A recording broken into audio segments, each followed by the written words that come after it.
Buongiorno e ben ritrovati con una nuova edizione del TG Flash. Appare rientrato l'allarme di un'imminente crisi di governo alla regione, nonostante le tensioni degli ultimi giorni. Fratelli d'Italia, partito che aveva mostrato segni di malcontento per alcune decisioni prese dal presidente della regione Schifani, ha deciso di non ritirare gli assessori dalla giunta.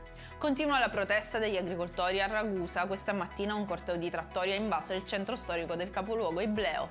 Chiedono la creazione immediata di un tavolo di crisi regionale guidato dal governatore Renato Schifani.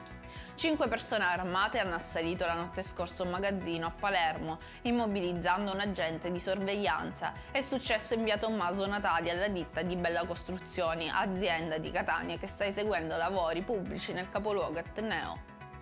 Dopo il naufragio avvenuto ieri al largo delle coste di Lampedusa, continuano le ricerche dei dispersi in mare, dei quali non si conosce l'esatto numero. Il barchino affondato trasportava migranti di varie nazionalità, tra cui bengalesi, ivoriani, guineani e senegalesi.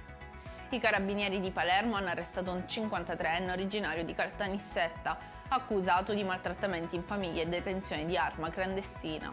L'ex convivente lo ha denunciato dando il via alla procedura di codice rosso. Per questa edizione è tutto, il prossimo appuntamento questa sera alle ore 19:30. Arrivederci.